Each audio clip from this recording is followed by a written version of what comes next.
Apocalipse, capítulo 2, a partir do verso 18. Diz assim a palavra de Deus: Ao anjo da igreja em Tiatira escreve: Estas coisas diz o Filho de Deus, que tem os olhos como chama de fogo e os pés semelhante ao bronze polido. Conheço as tuas obras, o teu amor, a tua fé, o teu serviço, a tua perseverança e as tuas últimas obras, mais numerosas do que as primeiras. Tenho, porém, contra ti o tolerares que essa mulher, Jezabel, que a si mesma se declara profetiza, não somente ensine, mas ainda seduza os meus servos a praticarem a prostituição e a comerem coisas sacrificadas aos ídolos. Dei-lhe tempo para que se arrependesse. Ela, todavia, não quer arrepender-se da sua prostituição. Eis que a prostro de cama, bem como em grande tribulação os que com ela adulteram, caso não se arrependam das obras que ela incita. Matarei os seus filhos, e todas as igrejas conhecerão que eu sou aquele que sonda mente e corações, e vos darei a cada um segundo as vossas obras. Digo, todavia, a vós outros, os demais de Tiatira, a tantos quantos não têm essa doutrina, e que não conhecem, como eles dizem, as coisas profundas de Satanás, outra carga não jogarei sobre vós. Então, somente conservai o que tendes, até que eu venha. Ao vencedor que guardar até ao fim as minhas obras, eu lhe darei autoridade sobre as nações, e com cetro de ferro as regerá, e as reduzirá a pedaços, como se fossem objetos de barro. Assim como também eu recebi do meu Pai, dar-lhe-ei ainda a estrela da manhã. Quem tem ouvidos, ouça o que o Espírito diz às igrejas. Oremos mais uma vez. Pai, agora fala ao nosso coração através desse texto da Tua palavra. Molda a nossa vida de acordo com a Tua vontade. Ajuda-nos a compreender, ó Pai, as correções que o Senhor quer que façamos no nosso procedimento, na nossa vida, através desse texto. É a nossa oração, em nome de Jesus. Amém. Meus amados, nós estamos estudando o livro de Apocalipse, aprendemos algumas coisas importantes. Apocalipse precisa ser visto como uma série de estudos ou uma série de acontecimentos que não são necessariamente uma sequência cronológica do capítulo 1 até o final, mas uma história que se repete, sendo que cada uma das 7 fases desse texto vai entre a primeira e a segunda vinda de Jesus. Quando nós olhamos os outros estudos, capítulo 2, nós estudamos a carta às igrejas da Ásia Menor. Lembrando que a Ásia Menor era uma região do Império Romano, não é necessariamente na Ásia, China e etc., mas uma região que nós já identificamos antes, né? A primeira carta à igreja de Éfeso é daquela igreja que era uma igreja muito boa, mas que perdeu o primeiro amor, que se esqueceu do seu primeiro amor, perdeu o seu fervor por Jesus. A segunda carta foi à igreja de Esmirna, uma igreja muito boa, uma igreja onde Jesus não mostra nenhuma acusação, nenhum defeito, mas é uma igreja que passou por uma tribulação muito forte. Aprendemos que a nossa fidelidade não nos exclui de passar por tribulação. A última que estudamos, a igreja em Pérgamo. Pérgamo era a capital da Ásia Menor, e era uma igreja onde estava o trono de Satanás, como ele diz, e nós aprendemos aqui acerca do perigo do mundanismo na nossa vida. Agora chegamos à carta à igreja de Tiatira. A carta à igreja de Tiatira é uma carta a mais comprida de todas, a mais longa de todas, né? E de certa forma também com muitos assuntos envolvidos, mas eu gostaria que você estivesse prestando atenção nessa carta. Lembrando que, como ele está falando à igreja, nós temos uma tendência a não aplicar essa palavra à nossa vida de forma individual, porque é para a igreja, mas esse é um erro. Por quê? Porque nós somos a igreja. Percebam que aqui na igreja de Tiatira existiam 3 grupos específicos de pessoas. Aqueles que eram fiéis a Deus e andavam nos caminhos corretos. Aqueles que eram fiéis, mas eles toleravam o erro na igreja e aqueles que seguiam doutrinas erradas dentro da igreja. Por isso quero desafiar você a prestar atenção aqui nesse texto. Tiatira era uma cidade, como disse, que ficava perto da capital. Aqueles que estão vendo aí, tem um mapa mostrando onde ficava exatamente a cidade de Tiatira. Lembrem-se que Lídia, aquela mulher que se converteu em Atos capítulo 16, na beira do rio, que tinha um lugar de oração, e Paulo foi lá para orar.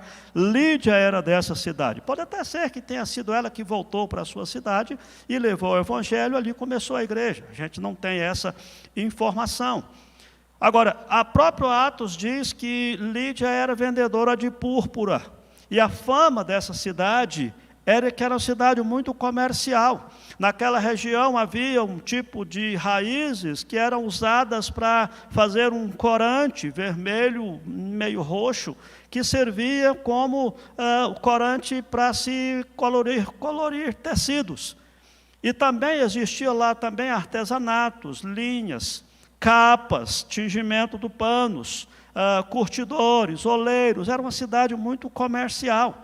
O grande problema naquela cidade, é preciso que você entenda isso para entender o contexto dessa carta, porque às vezes nós olhamos essa carta e dizemos, mas como que alguém pode praticar a prostituição dentro da igreja? Como que alguém pode comer coisa sacrificada aos ídolos? Como é que Deus está acusando da igreja estar aqui tolerando uma profetisa que era ao mesmo tempo prostituta? Preste atenção, naquela cidade eles tinham várias agremiações de profissões. E cada profissão tinha ali uma espécie de sindicatos, e cada sindicato tinha as suas deidades patronais. Cada negócio tinha ali um seu Deus que seria, vamos dizer assim, um patrono daquela profissão. E a situação era mais ou menos essa. A pessoa que tinha lá uma determinada profissão, um determinado comércio, ele precisava se vincular a um daqueles sindicatos, e ali, aqueles sindicatos, eles tinham seus deuses. Observem que os cristãos passavam por uma dificuldade muito grande, porque os deuses pagãos não eram como o Deus cristão. Eles tinham as reuniões do sindicato deles, aquelas reuniões da sociedade, dependendo ali do seu grupo de negócios que se tinha, mas ao mesmo tempo, depois que terminava aquela parte de administração, eles tinham também ali a parte de oferecer ali as oferendas aos deuses daquela profissão, a fim de que eles pudessem ter sucesso. E depois dessas oferendas, ainda tinham festas imorais, porque a prostituição ou a prostituição cultural era comum.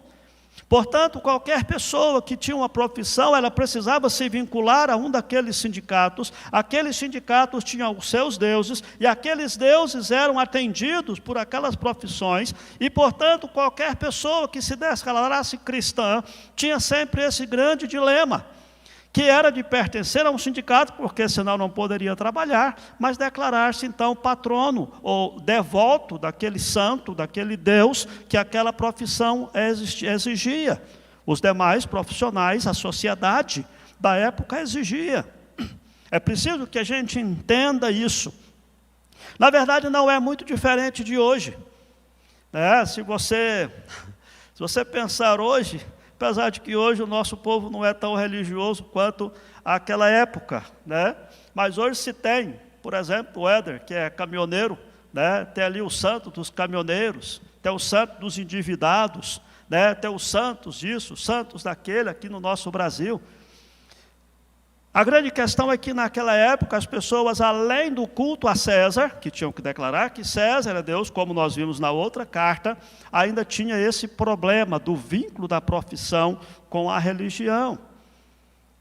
É possível que a gente precise adaptar essa história aos nossos dias de hoje, para o nosso comportamento na nossa sociedade. Eu me lembro, enquanto os velhos bons tempos de aglomeração, estava fazendo viagem, voltando, me falha a memória, no aeroporto de Campinas, São Paulo, estava na fila para o embarque e tinha atrás de mim umas 6 ou 7 homens que estavam na fila também, e eles estavam conversando próximo a mim. Eles eram funcionários de uma grande empresa, E eles estavam naquela cidade para uma convenção de negócios daquela empresa. E eles estavam comentando, assim, com grande ênfase, até falando alto, né, de que o dia anterior tinha sido muito produtivo, que foi bom aquele congresso da empresa, e etc.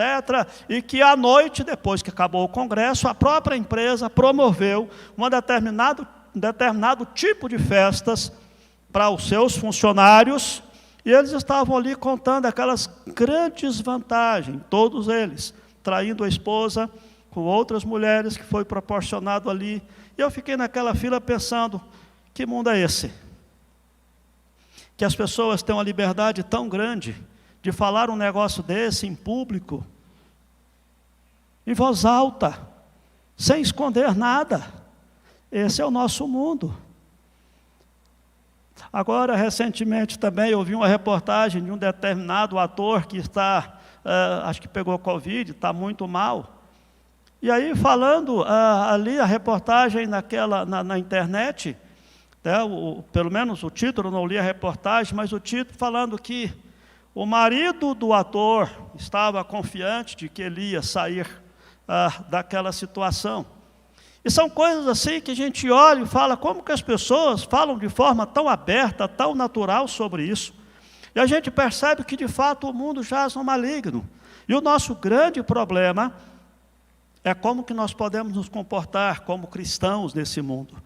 Na igreja de Tiatira, essa carta vem falar acerca disso.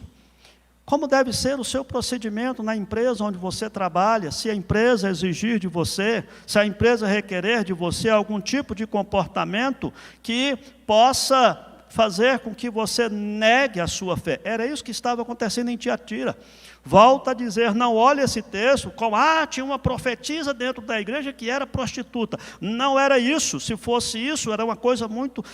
Jesus não faria o elogio que fez no verso 19, dizendo que aquela igreja era uma igreja muito boa, com obras, amor, fé, serviço, perseverança. O grande problema é que essa profetisa estava ensinando na igreja que os cristãos deveriam se envolver naquela questão das adorações a outros deuses por causa das agremiações e das profissões que eles tinham, como se fossem duas coisas separadas. Lá eu sou um determinado profissional, aqui dentro eu sou crente. Esse era o problema na igreja de Tiatira. Eu sou crente dentro da igreja, fora é outra história, minha vida profissional. Era o que estava acontecendo aqui. Mas vamos chegar lá. O texto começa, o verso 18, com a identificação de Jesus. Ele se identifica como Filho de Deus, que é uma referência que já vem lá do Salmo capítulo 2, já exatamente mostrando essa questão de que assim como aquelas pessoas estavam conhecendo as coisas profundas de Satanás, verso 24, Jesus disse, eu sou o Filho de Deus, não tenho nada a ver com Satanás. E ele dá aqui duas descrições de si mesmo, aquele que tem os olhos como chama de fogo, que dá a ideia de um olhar penetrante e perspicaz, quando nenhum pensamento que vem em nosso coração, nenhuma imaginação passa despercebido de Jesus. E aquele que tem os pés semelhantes ao bronze polido, e essa ideia dá a ideia de alguém que esmaga alguma coisa, alguém que está firme, que não se abala. Você pode depois, se quiser, ver ali a descrição da visão de Daniel, quando Daniel viu ali aquela estátua com pés de barro, né? Jesus disse, pés de bronze, esse não cai, esse não vacila, aquele com quem ele pisar será esmiuçado. E aqui eu quero olhar agora com você, e mais uma vez, desafiar você a olhar esse texto, não apenas como igreja, que é uma carta à igreja, mas lembrando que nós somos a igreja. Aplique essa palavra ao seu coração. E não a igreja como instituição. Apenas. Tá bom? Vamos lá então. Primeira coisa que nós encontramos nesse texto, a partir do verso 19, é a aprovação que Jesus faz dos cristãos daquela igreja. Conheço as tuas obras, o teu amor, a tua fé, o teu serviço, a tua perseverança, as tuas últimas obras mais numerosas do que as primeiras. Esses crentes eram diferentes da igreja de Éfeso, porque Éfeso, quando ele fala, eu conheço as tuas obras, versículo 2, conheço as obras, o teu labor, a tua perseverança. Entretanto, ele diz, tenho porém contra ti que abandonaste teu primeiro amor. Você faz obras, mas não tem tanta paixão, você já não tem tanto amor assim por Jesus. Aqui não, aqui ele está dizendo, vocês têm obras mais numerosas do que as primeiras. É o reconhecimento, a igreja operosa, havia trabalho, labor, agenda cheia, a igreja era marcada por amor, por perseverança, por paciência, ela passava pelas provas com firmeza. E esse é um elogio que Jesus faz. Na realidade é um elogio que talvez eu e você precisamos sondar o nosso coração. Se Jesus tivesse que falar do seu coração, da sua fé, do seu cristianismo, será que a opinião dele era essa? Será que Jesus falaria assim de você? Conheço as tuas obras, o teu amor, a tua fé, o teu serviço, a tua perseverança, as tuas últimas obras maiores que as primeiras. Quando nós olhamos a geração de crentes que nós somos, queridos, é possível que a gente desse aqui uma engasgada para responder essa pergunta se Jesus falasse assim. Porque às vezes nós desanimamos tão fácil da nossa fé, às vezes nós desanimamos, nós afastamos com tanta facilidade da igreja, nós deixamos de servir ao Senhor com tanta facilidade por causa de coisas fúteis. Por isso eu penso que aqui, desde esse primeiro verso 19, nós já podemos e precisamos estar zelando do nosso próprio coração. Qual seria a opinião de Jesus se ele fosse falar de mim, ou se ele fosse se dirigir a mim, falando da minha adoração, da minha vida cristã? Então, primeiramente, a aprovação daqueles cristãos. Mas tem aqui uma acusação também, como já disse. A acusação é que eles estavam deixando com que outras coisas entrassem na sua fé, na sua igreja. Verso 20 até o 23. Tenho, porém, contra ti o tolerares que essa mulher, Jezabel, que a si mesma se declara profetiza, não somente ensine, mas ainda seduz os meus servos a praticarem a prostituição e a comerem coisas sacrificadas a ídolos. Preste atenção, queridos, nós não sabemos se de fato havia lá uma mulher que tinha esse nome Jezabel, porque pode ser que ele esteja lembrando ou se referindo aqui a uma pessoa do Velho Testamento, como você pode estudar em 1 Reis capítulo 16, Jezabel era a esposa malvada do rei Acabe, que era rei de Israel. Ela afastou o seu marido e a nação de Deus e os encorajou a adorar Baal. E também matou muitos dos verdadeiros profetas de Israel. Portanto, esse nome, Jezabel, pode ser aqui uma referência a uma pessoa que estava tendo o mesmo comportamento daquela Jezabel do passado, que, como estudamos desde o capítulo 1 de Apocalipse, a base, o alicerce, o pano de fundo de Apocalipse é o Velho Testamento. Lembre-se disso, senão você não consegue entender a simbologia que há nesse livro de Apocalipse. Era um livro escrito para o povo de Deus, e os judeus conheciam muito bem a terminologia que estava sendo usada no livro de Apocalipse, com toda aquela simbologia. Portanto, pode ser que Jezabel seja aqui um título dado a uma determinada mulher que existia lá, e que estava ensinando de forma errada o povo de Deus. E pode ser que seja o nome mesmo Jezabel.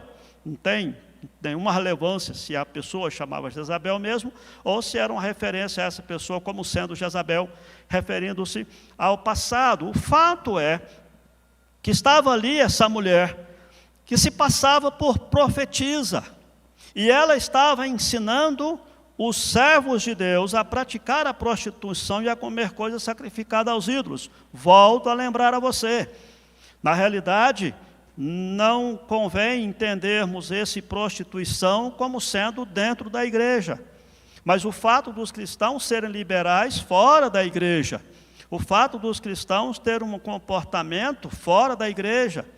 E talvez aqui o comerem coisas sacrificadas aos ídolos hoje não tem um peso tão grande quanto naquela época. Lembrando que naquela época era muito difícil para um cristão ter esse discernimento. Por quê? Porque eles tinham todos esses sacrifícios dos templos pagãos, e o animal que era sacrificado, apenas uma pequena parte era de fato queimada no altar do falso Deus que eles tinham lá. Uma parte era queimada, muito pequena, mas a outra parte era consumida ali no próprio templo pagão, e a maioria do animal sacrificado era levado pelas pessoas, ou para comer em casa, ou para vender no açougue. Portanto, toda vez que alguém comprava carne no açougue, era possível que estivesse comprando uma carne sacrificada a ídolos. Volto a dizer, aqui no Brasil nós não temos tantos problemas com relação a isso. Mas naquela época, naquela cultura, sim. E eu insisto em mostrar para você, porque o elogio que ele faz no verso 19 mostra que o grande problema não era necessariamente dentro da igreja, mas o comportamento dos cristãos fora. Agora guarde no seu coração essa descrição aqui. Primeiro, porque a reclamação que estava sendo feita era que a igreja estava tolerando essa profetisa que estava ensinando isso. Não era só o ensino errado, não era só o ensino de que você pode ser um crente envolvido com essas coisas lá fora, que não tem problema, mas é o fato da igreja estar tolerando isso. É o fato do ensino correto não estar sendo martelado na igreja, no coração dos crentes. E é interessante quando a gente vê isso, irmãos, porque toda vez que aparece alguém que alega ter tido uma revelação, um conhecimento interior escondido, sempre haverá cristãos bem intencionados que serão desviados. Vez por outra, nós da liderança da igreja passamos por esse dilema, né? Às vezes de ver aqui a dificuldade de conciliação daquilo que a igreja prega como sendo palavra de Deus e aquilo que os falsos profetas, principalmente das seitas neopentecostais, pregam, coisas absolutamente opostas. E de vez em quando ver um membro da igreja assim com uma certa ingenuidade postando no Instagram, no Facebook, né, ali alguma referência a isso, palavra abençoada do bispo tal, né, e etc. Uma coisa absurda, completamente contrária à palavra de Deus. E alguns crentes são incautos, eles não zelam pela sua fé. Quantas vezes a gente vê, né, os crentes mesmo da igreja presbiteriana aqui, da igreja nossa, que estuda a palavra o tempo todo,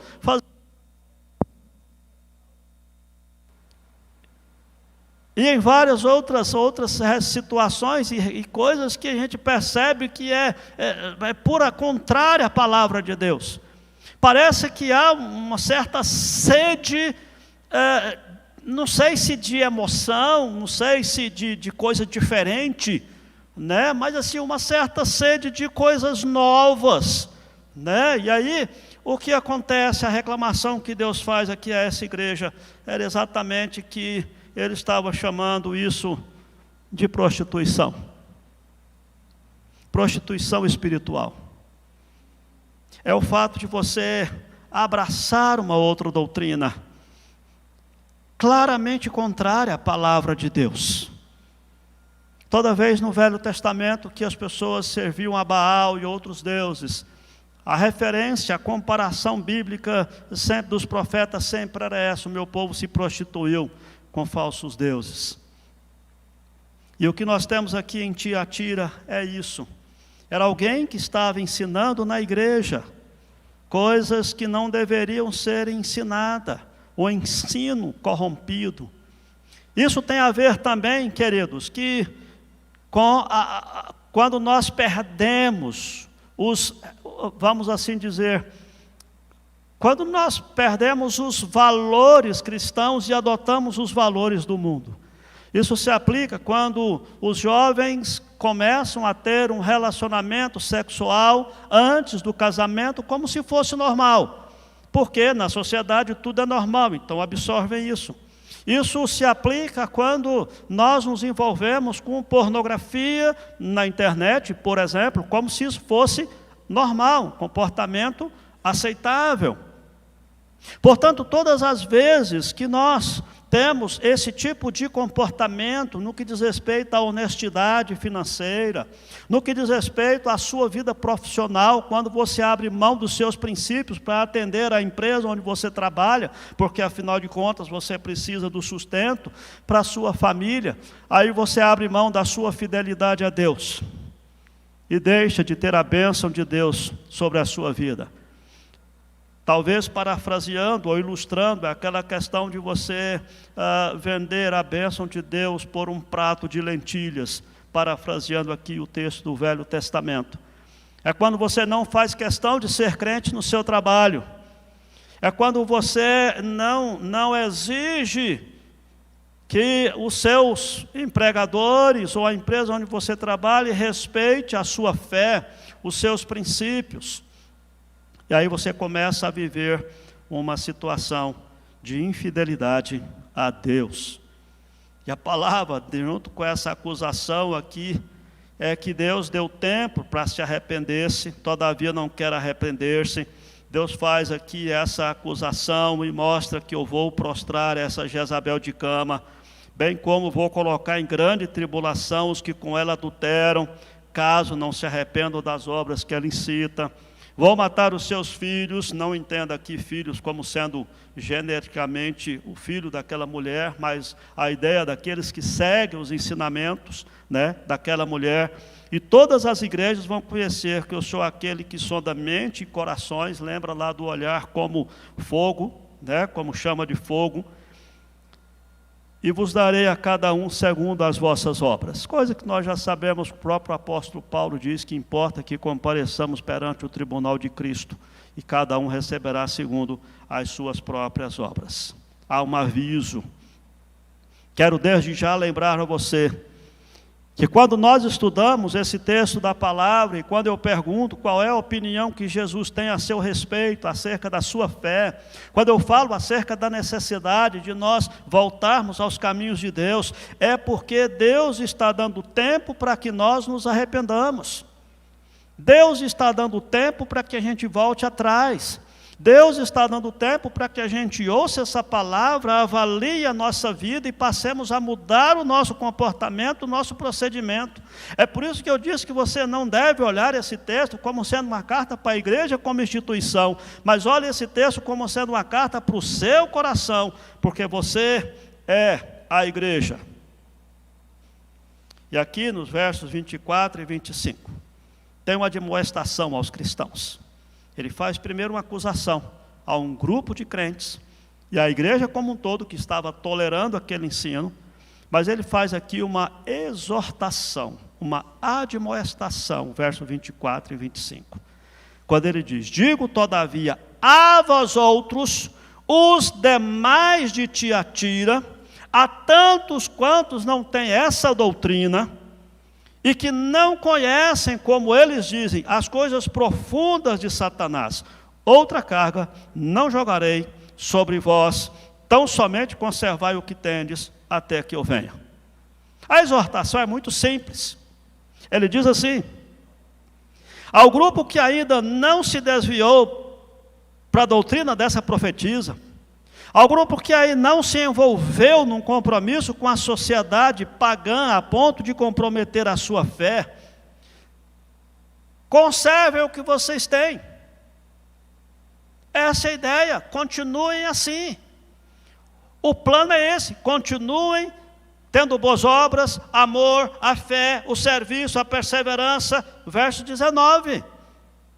Percebam aqui, amados, que eles não foram atraídos para esse ensino. E aqui tem uma coisa interessante, quando fala aqueles que não conheceram, como eles dizem, as coisas profundas de Satanás. Sabe o que estava acontecendo, irmãos? As pessoas estavam ensinando, e isso não é muito difícil de chegar a essa conclusão, era de que para você resistir ao pecado, você precisa conhecer o pecado.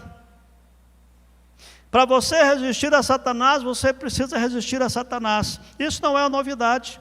Na própria igreja contemporânea, agora nem tanto, mas vira e mexe, vem alguns ciclos da história, como já tivemos no passado, tantos congressos sobre demônios territoriais, e Satanás para cá, e Satanás para lá, e expulsa, e traz, e amarra, e subjuga, e não sei o que lá. Meus queridos, preste atenção, nós precisamos conhecer as coisas profundas de Deus, não as coisas profundas de Satanás. Lembre-se que alguém que trabalha com dinheiro só tem um jeito de conhecer uma nota falsa, é conhecendo profundamente a nota verdadeira. Agora, observe que ele está mostrando aqui exatamente isso. A vós outros que não foram envolvidos a isso, Jesus não coloca mais peso. Não é uma questão de legalismo. Não, gente, a partir de hoje nós temos que fazer isso. Não, ele diz, faça o que vocês estão fazendo. Não vou colocar mais peso sobre vocês. Continuem tendo fé, amor, serviço, perseverança. Continue demonstrando obras para a glória de Deus. Não é uma questão de você ter que revirar tudo, a menos que você também esteja se deixando levar pela sedução do mundo. Mas a solução, mesmo para aqueles que estão se deixando levar pela sedução do mundo, qual é, irmãos? Voltar a fazer aquilo que deveria estar fazendo desde o começo, desde as primeiras obras. Voltar ao primeiro amor, como aprendemos lá na carta à igreja de Éfeso, queridos. É isso que ele está dizendo aqui. Jesus está mostrando para nós que vida cristã, amados, é amar a Jesus e a Deus com todas as forças, de todo o coração, de toda a alma, com a nossa mente. Isso é a vida cristã. O grande problema é que às vezes nós ficamos tanto querendo mais de coisas extraordinárias, que nós deixamos de usufruir das coisas ordinárias de Deus, daquilo que Deus nos dá todo dia. Nós queremos tanto entender as coisas do mundo espiritual, que esquecemos de estudar a palavra de Deus, que é a vontade revelada. Por isso a exortação é essa: conserva o que tendes, até que eu venha. Há aqui um prazo, Jesus voltará. Mantenhamos a nossa firmeza na fé, mantenhamos o nosso amor, mantenhamos a nossa perseverança, mantenhamos o nosso serviço ao Senhor. É o dia a dia da vida cristã. Cuidado, amados, porque às vezes nós podemos nos constituir de uma geração de crentes insatisfeitos com Deus, não é com a vida cristã, não. Às vezes nós podemos nos constituir numa geração que quer sempre mais de Deus, de querer colocar Deus na parede, para que Deus faça isso, para que Deus faça aquilo, porque nós queremos mais e mais e mais e mais. E ao invés de sermos uma geração insatisfeita com a nossa vida espiritual, como disse, com a opinião de Jesus sobre nós mesmos, nós tornamos uma geração insatisfeita com o nosso Pai Celestial, parecendo o filho do pai, o filho pródigo, né? Que estava na casa do pai, mas não, eu quero sair, eu quero ver, eu quero curtir, eu quero mais e mais e mais e mais. Tomemos cuidado com isso. E por último, ele traz aqui uma promessa aos cristãos.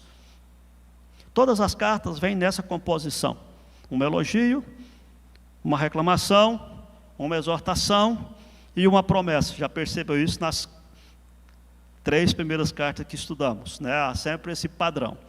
A promessa aqui está no verso 26 a 29, quando ele diz: ao vencedor que guardar até o fim as minhas obras, eu lhe darei autoridade sobre as nações, com cetro de ferro as regerá, e as reduzirá a pedaços, como se fossem objetos de barro, e assim como também eu recebi de meu Pai, dar-lhe ainda a estrela da manhã.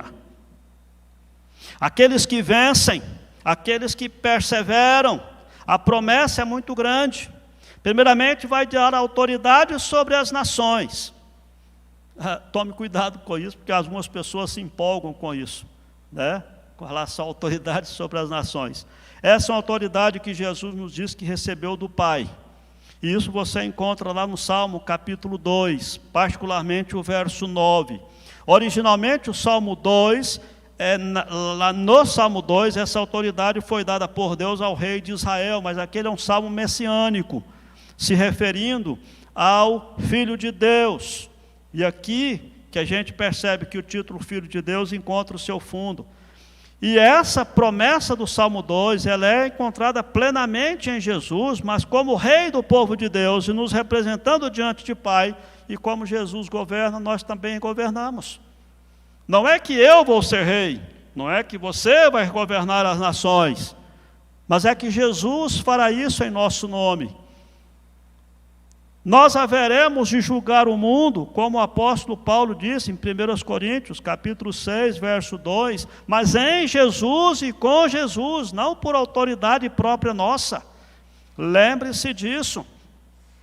Então, primeiramente, a autoridade sobre as nações. E em segundo lugar, Jesus promete que também dará a estrela da manhã. E essa estrela da manhã você encontra a explicação dela no capítulo 22, versículo 16, quando Jesus diz que Ele mesmo é a estrela da manhã. Ele mesmo é a estrela da manhã. Eu sou a raiz, a geração de Davi, a brilhante estrela da manhã. Ou seja, o que ele está mostrando aqui é que os cristãos que perseveram vão ser lembrados novamente num dia em que vão compartilhar o governo do Messias e terão o próprio Jesus como sendo a sua própria vida. Não importa o que aconteça nessa sociedade, nós lembremos que a vitória final está garantida. Por que que isso é importante, irmãos? Porque às vezes nós temos essa impressão de que os cristãos é um povo humilhado, é um povo pequeno, é um povo que não curte essa vida, é um povo que não tem... Não, queridos. Por mais que as trevas possam parecer mais abundantes do que a luz hoje, haverá um dia em que a brilhante estrela da manhã se manifestará de uma vez por todas e colocará fim a essa situação. Queria trazer aqui algumas aplicações, pelo menos 3 aplicações para o seu coração. A primeira aplicação é para aqueles que estão correndo atrás de vento de doutrina, usando aqui uma referência que Paulo faz, que nós não devemos ser como meninos correndo atrás de todo o vento de doutrina. Preste atenção nisso, apegue-se à palavra fiel, amadureça espiritualmente. Cuidado para você não saber mais de Satanás do que de Jesus. Conheça a palavra de Deus, estude a palavra de Deus. Não queira simplesmente ser insatisfeito e sair correndo, tudo quanto é movimento que você vê por aí, vou lá participar e tal, porque você pode estar traindo a sua fé, você pode estar traindo a Jesus, ouvindo pessoas que estão ensinando coisas que no final da história, no final das contas, é contrária à palavra de Deus. E talvez, mas como é que eu vou saber, pastor? Estudando a palavra, obviamente. Esse é o grande problema que nós temos que zelar da nossa fé, queridos. Nós somos uma geração de cristãos que vivem com fragmentos da palavra. É por isso que nós vemos tantos falsos profetas, tantos mercenários falando de coisas absurdas na televisão e as pessoas bebendo aquilo como se fosse palavra de Deus. Porque o nosso povo não está estudando a palavra, estão correndo atrás de vento de doutrina. E se você tem esse hábito, preste atenção nisso. Você precisa voltar-se para a palavra. Você precisa conservar o que você tem. Não mudar do Evangelho de Jesus Cristo para outro Evangelho, como Paulo exorta aos Gálatas.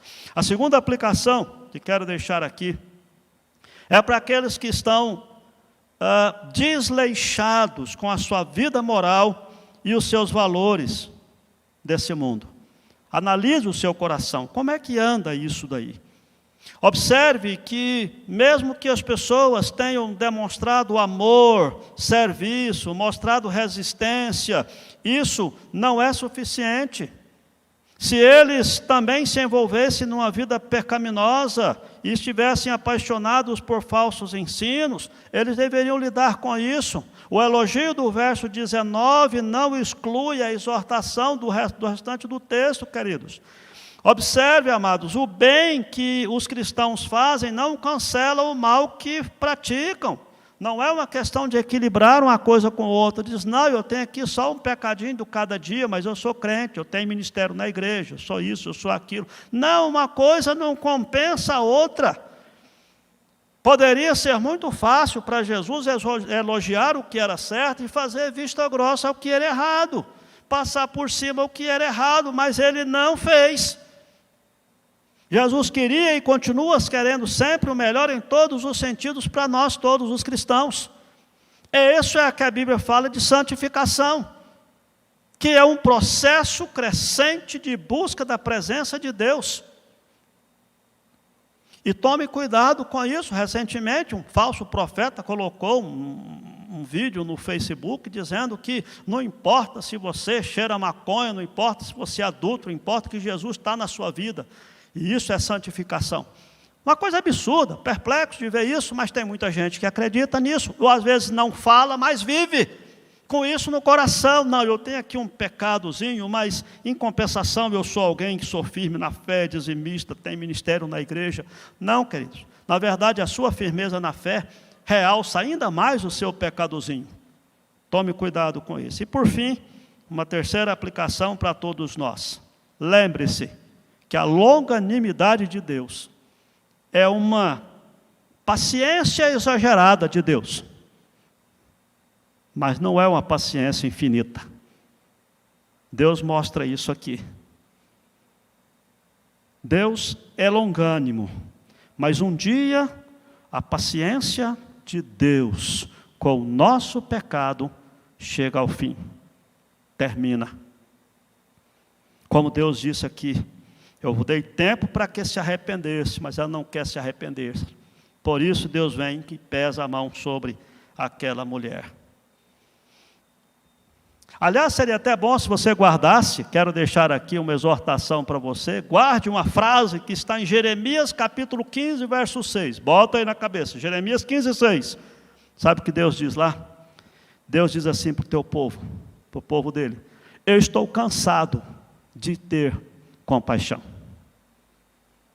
Porque o povo era rebelde. Deus disse, eu estou cansado de ter compaixão. Jeremias 15, 6. Um dia, a paciência de Deus com o nosso pecado acaba. Algumas pessoas, às vezes, pensam que, eu não devo ser tão ruim não, porque se Deus não fez nada para me punir, né? Se Deus não fez nada para mudar a situação pecaminosa que eu estou envolvido, é porque tá bom, né? Estou me safando ainda. Mas lembre-se, queridos,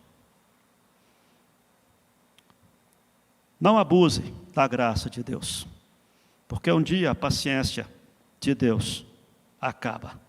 Se o seu pecado ainda não foi julgado, é porque Deus está graciosamente concedendo a você tempo para o seu arrependimento e para a sua mudança de vida, mudança de postura. Por isso é que eu estou dizendo, não abuse da longanimidade de Deus. Volte-se para o Senhor, que é rico em perdoar, que te dá uma nova oportunidade. Que Deus abençoe a sua vida, que você guarde isso no seu coração. Olá, que bom ter você por aqui. E aí, gostou do vídeo? Então não se esqueça de se inscrever no nosso canal, ativar o sininho para receber as notificações dos outros vídeos que virão, curtir esse vídeo e principalmente, é claro, compartilhar ele com as pessoas que você ama, para que elas também sejam edificadas e abençoadas por essa mensagem. Nos siga também nas outras redes sociais que estão aparecendo aí na sua tela, para você poder acompanhar melhor os nossos horários e as nossas programações, tá bom? Que Deus abençoe sua vida e até o próximo vídeo.